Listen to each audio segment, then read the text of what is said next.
दोस्तों नमस्कार। मानक पुस्तकों की श्रृंखला में यह महेश कुमार बर्णवाल की पुस्तक भूगोल एक समग्र अध्ययन का भाग 4 है, चट्टानें। वीडियो प्रारंभ करने से पहले आप लोगों से एक निवेदन है, यदि इसमें बताए गए तथ्य आपके काम के लगें तो हमारे चैनल को सब्सक्राइब अवश्य करें और कोशिश करें कि वीडियो को पूरा देखें, तभी चीज़ें आपके समझ में आएंगी। आइए प्रारंभ करते हैं। तो सबसे पहले हम जान लेते हैं कि आखिर चट्टान है क्या। तो भाई पृथ्वी के क्रस्ट में जितने भी मुलायम और कठोर पदार्थ मिलते हैं वो सब चट्टान कहलाते हैं। अब क्रस्ट क्या है? तो पृथ्वी हमारी कई परतों में विभाजित है, कई परतों के निर्माण से पृथ्वी का निर्माण हुआ। तो उसमें हमने बताया था जो सबसे ऊपरी परत है पृथ्वी की, उसे क्या कहते हैं? क्रस्ट कहते हैं, और हिंदी में भूप्रपर्टी भी कहा जाता है। क्रस्ट के नीचे जो परत है वो कौन सी है? मेंटल है, और मेंटल के नीचे क्रोड अथवा कोर है। तो हम क्रस्ट की बात कर रहे हैं। तो क्रस्ट में जितने भी मुलायम कठोर पदार्थ हैं वो क्या है? चट्टान है। अब इनका निर्माण कैसे हुआ इसको देख लेते हैं। तो अगर क्रस्ट के निर्माण की बात करें तो क्रस्ट का निर्माण 100 से अधिक तत्वों से हुआ है, और अगर खनिजों की बात करें तो 2000 से अधिक खनिजों से मिलकर क्रस्ट का निर्माण हुआ। लेकिन यहाँ ध्यान ये देना है कि इन 100 तत्वों में से जो क्रस्ट है उसका 98% जो भाग है क्रस्ट का, वो सिर्फ 8 तत्वों ने मिलकर बना है। बाकी शेष 2% जो क्रस्ट का भाग बच रहा है उसमें अन्य तत्व हैं। तो यानी कि 100 कुल तत्व थे। अब सोचो 8 तत्वों ने मिलकर 98% क्रस्ट का निर्माण किया है, और जो शेष बचे, कितने बचे? 92 के आसपास लगभग। तो उन्होंने 2% क्रस्ट का निर्माण ही किया है। तो वो 8 तत्व कौन कौन से हैं जिनसे क्रस्ट का निर्माण हुआ है, 98% क्रस्ट का निर्माण हुआ है, उनको देख लेते। तो उसमें ऑक्सीजन है, सिलिकॉन है, एल्युमिनियम है, लोहा, कैल्शियम, सोडियम, पोटेशियम एवं मैग्नीशियम। अब इसी प्रकार बात करें अगर खनिजों की, तो वैसे तो 2000 से अधिक खनिजों के निर्माण से जो है क्रस्ट का निर्माण हुआ है, लेकिन उन 2000 में सिर्फ 24 खनिजों को ही चट्टान निर्माता खनिज कहा जाता है, और उन 24 में से भी सिर्फ 6 खनिज ऐसे हैं जिनसे क्या होता है, जो प्रमुख रूप से पाए जाते हैं। अब एक बार फिर से समझ लीजिए क्या बात है। कहने का मतलब है ये क्रस्ट है, तो ये क्रस्ट किस चीज़ की बनी है? तो इसमें 100 से अधिक तत्वों ने भाग लिया इसको बनाने में, और 2000 से अधिक खनिजों ने भाग लिया। अब ये पूरी क्रस्ट नहीं, इसका 98% मतलब सिर्फ 2% अगर छोड़ दे तो 98% भाग क्रस्ट का कितने तत्वों ने मिलकर बनाया है? 8 तत्वों ने मिलकर बनाया है, जिनके नाम मैं अभी बता चुका हूँ। इसी प्रकार जो अब 100 टोटल तत्व थे, तो कितने बचे? लगभग 92। तो 92 के आसपास तत्वों ने सिर्फ 2% क्रस्ट का निर्माण किया है। इसी प्रकार खनिज में 2000 से अधिक तत्वों ने इसका निर्माण तो किया है, लेकिन उसमें प्रमुख जो 24 खनिज हैं उन्हीं को चट्टान निर्माता की संज्ञा दी गई है, और उन 24 में से भी सिर्फ 6 खनिज जो है वो मुख्य रूप से पाए जाते हैं। वो 6 खनिज कौन कौन से हैं? फेल्सपार, क्वार्टज, क्वार्टज को स्फटिक भी कहते हैं, पायरॉक्सीन्स, एम्फीबोल्स, अभ्रक व ओलिविन। अब समग्र चैप्टर को एक चित्र के माध्यम से समझने का प्रयास करेंगे। चट्टानों का वर्गीकरण जो किया गया है यहाँ पर वो 3 प्रकार से किया गया है: आग्नेय चट्टान, अवसादी चट्टानें और रूपांतरित चट्टानें। अब यहाँ पर आपको ध्यान देना कि जब भारत का भूगोल आप पढ़ेंगे तो वहाँ देखेंगे कि भारत में 6 प्रकार की चट्टानें पाए जाते हैं। तो वो जो 6 प्रकार हैं वो अलग हैं। यहाँ पर जो ये चट्टानों को बांटने वर्गीकरण किया गया है, ये इनके निर्माण के रूप में, जैसे इन चट्टानों का निर्माण हुआ है उसी प्रकार इनका नाम दे दिया गया है। जबकि वहाँ पर जो 6 प्रकार आप पढ़ेंगे वो जगह स्थान के किस स्थान पर कौन सी चट्टान पाई गई, जैसे धारवाड़ क्रम के चट्टानें, कुड़प्पा क्रम के चट्टानें, तो उस हिसाब से हैं, और ये अलग चीज़ है, तो कंफ्यूज मत होइएगा। तो आग्नेय चट्टानें जो हैं ये जो क्रस्ट हमारी है 90% क्रस्ट का निर्माण आग्नेय चट्टानों से हुआ है। ठीक है, आग्नेय चट्टानों को भी दो भागों में बांटा गया है, अंतर्जात आग्नेय चट्टानें और बाह्य आग्नेय चट्टानें। फिर अंतर्जात आग्नेय चट्टानों को दो भागों में बांटा गया है, पातालीय अंतर्जात आग्नेय चट्टानें और मध्यवर्तीय आग्नेय चट्टानें, और दूसरा जो प्रकार है वो बाह्य आग्नेय चट्टानें। अब प्रश्न पूछा जाता है कि कौन कौन सी चट्टानें आग्नेय हैं, तो उदाहरण के तौर पर ध्यान रखिएगा, ग्रेनाइट बेसाल्ट आग्नेय चट्टानें हैं, जबकि चूना पत्थर, डोलोमाइट, चाक, बलुआ पत्थर ये अवसादी चट्टानें हैं। स्लेट, ग्रैबोफाइलाइट ये रूपांतरित चट्टानें हैं।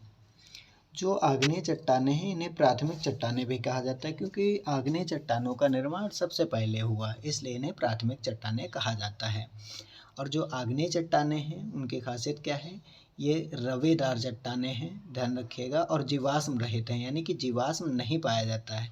अवसादी चट्टानों में जीवाश्म पाया जाता है और बहुत अधिक मात्रा में पाया जाता है।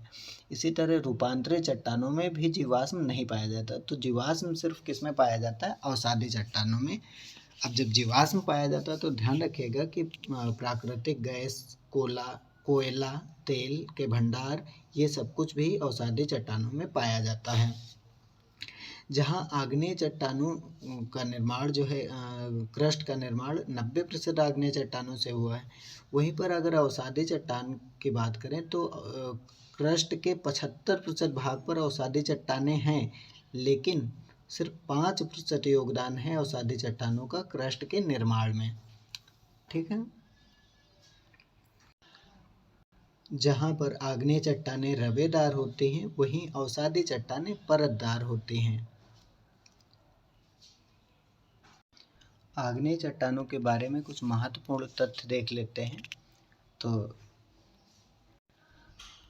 लैकोलिथ, फैकोलिथ, लोपोलिथ और बैकोलिथ, सिल, डाइक ये सब क्या हैं, आग्नेय चट्टानों के रूप हैं, इसको ध्यान रखिएगा। इसके अलावा आग्नेय चट्टानों को ज्वालामुखी चट्टान भी कहते हैं, जो बाह्य आग्नेय चट्टान है, ये बात भी ध्यान रखिएगा।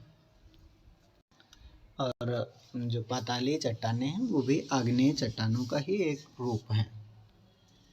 अब हम देखेंगे चट्टानों के रूपांतरण से जो चट्टानें बनी हैं उनको। तो सबसे पहले अवसादी चट्टानों के रूपांतरण से कौन सी चट्टानें बनी, सिल के रूपांतरण से स्लेट बनी है, चूना पत्थर तथा डोलोमाइट के रूपांतरण से संगमरमर, चाक एवं डोलोमाइट से भी संगमरमर का निर्माण हुआ, बालुका पत्थर से क्वार्टजाइट का निर्माण होता है, यही कांग्लोमरेट तथा बड़े कणों से भी क्वार्टजाइट का निर्माण होता है। आग्नेय चट्टानों की अगर बात करें तो उसमें ग्रेनाइट से नीस का निर्माण होता है, ग्रेनाइट के रूपांतरण से, बेसाल्ट के रूपांतरण से एम्फीबोलाइट अथवा सिस्ट का निर्माण होता है। ऐसे ही रूपांतरित चट्टानों का पुनः जब रूपांतरण होता है तो स्लेट के रूपांतरण से फाइलाइट बनती है, फाइलाइट के रूपांतरण से सिस्ट और गैब्रो के रूपांतरण से सरपेंटाइन। ध्यान रखना, रूपांतरित चट्टानों मतलब एक बार स्लेट, फाइलाइट, गैब्रो ये क्या है, रूपांतरित चट्टान है, और इनका फिर से रूपांतरण इनमें होता है। अब हम पढ़ेंगे जो रॉक साइकिल है, जो चट्टान चक्र है, उसके बारे में जानने का प्रयास करेंगे। तो देखो चट्टानों की उत्पत्ति कैसे होती है पहले ये जान लेंगे। हमने कहा पृथ्वी की सबसे ऊपरी परत जो है वो क्रस्ट है, और क्रस्ट के जस्ट नीचे क्या है, मेंटल है। तो जो मेंटल में मैग्मा भरा होता है जो कि एक तरल पदार्थ है, और यही मैग्मा जो है ज्वालामुखी क्रिया के फलस्वरूप निकलता है और निकलकर बाहर जो है पृथ्वी के धरातल पर फैल जाता है, और धीरे धीरे ये जो है ठंडा हो जाता है और ये लावा का रूप ले लेता है। फिर ये ठंडा होकर लावा भी जब ठंडा होता है तो ये चट्टानें बन जाते हैं। तो ये जो सबसे पहले जो चट्टान बनी वो कौन सी चट्टान है, आग्नेय चट्टान। अब क्या होता है, धीरे धीरे आग्नेय चट्टान, अब फिर मैग्मा निकला, फिर उस पर जम गया, फिर ठंडा हुआ, लावा बना और फिर चट्टान बन गई। इसे परत पर परत चलती चली जाएगी। तो ऐसे में क्या होगा, आग्नेय चट्टान का उत्थान होगा, और उत्थान होगा फिर धीरे धीरे इसका अपक्षय और अपर्दन होगा। ठीक है। जब इसका अपक्षय अपरदन होगा, अपक्षय अपरदन का मतलब क्या है, टूटने फूटने लगेंगी और उससे एक नया रूप लेंगी, वो अवसादी चट्टानें, यानी आग्नेय चट्टान के बाद इसके जो अपक्षय और अपरदन के फलस्वरूप कौन सी चट्टानें बनेंगी, अवसादी चट्टान। फिर इसी प्रकार अवसादी चट्टानों पर जब दबाव बढ़ेगा, जब ताप और दाब बढ़ेगा, तो ये जो है रूपांतरित चट्टानों में परिवर्तित हो जाएंगे। ठीक, अब तो इस प्रकार आपका रॉक साइकिल चलेगा, चट्टान का चक्र चलता है। लेकिन ध्यान रखने योग्य बात यहाँ पर यह है कि आग्नेय चट्टान पर अगर डायरेक्ट ताप और दाब बढ़ा दिया जाए तो क्या होगा, इस स्थिति में जो क्रस्ट है, अब ये क्रस्ट के नीचे है मेंटल, मेंटल से निकला मैग्मा और ये लावा के रूप में फैल गया पृथ्वी पर। तो जब यहाँ पर अचानक से ताप और दाब बढ़ेगा तो ये क्रस्ट को चीरते हुए मेंटल में आ जाएंगे। अब मेंटल में तो तापमान बहुत ज़्यादा है, तो फिर क्या होगा, ये जो चट्टानें हैं, आग्नेय चट्टानें, ये फिर जो है तरल पदार्थ में बदल जाएंगी और फिर निकलेंगे। फिर तो इस प्रकार निकलेंगे और फिर अंदर आएंगे, निकलेंगे फिर अंदर आएंगे, साइकिल बनेगा। इसी प्रकार अवसादी चट्टानें कोई ज़रूरी नहीं रूपांतरित चट्टान बने, डायरेक्ट अवसादी चट्टान जो है क्रस्ट को पार करते हुए मेंटल में आ जाएगी और वो जो है मैग्मा का रूप ले लेगी, फिर निकलेंगे, तो ये भी एक साइकिल बन गया। ठीक इसी प्रकार रूपांतरित चट्टानें, इन पर भी अचानक से ताप और दाब बढ़ जाएगा तो ये भी जो है रूपांतरित चट्टान बनने के बजाय क्या होगा, क्रस्ट को चीर करके मेंटल के भाग में प्रवेश कर जाएंगे और फिर निकलेंगे। तो ये जो पिघल रही और निकल रही, ये जो प्रोसेस है, यही साइकिल है। तो इसको ध्यान रखिएगा। सबसे पहले आग्नेय चट्टानें, इनका निर्माण होगा, फिर जब इनका अपक्षय अपरदन होगा तो अवसादी चट्टानें, अब अवसादी चट्टानों का अपक्षय अपरदन होगा तो रूपांतरित। लेकिन अपक्षय अपरदन ना होकर अगर आग्नेय चट्टानों पर ताप दाब बढ़ जाएगा तो ये सीधे धरातल में घुसते चली जाएंगी और मेंटल में आकर के पिघल जाएंगी। यही अवसादी चट्टान में होगा कि धरातल में आकर के मेंटल में और ये पिघल जाएंगी, फिर निकलेंगी, फिर पिघलेंगी। यही रूपांतरित चट्टानों में। मेरे ख्याल से आप लोग अच्छे से समझ गए होंगे। अगर समझ में आया हो तो कमेंट करके बता सकते हैं।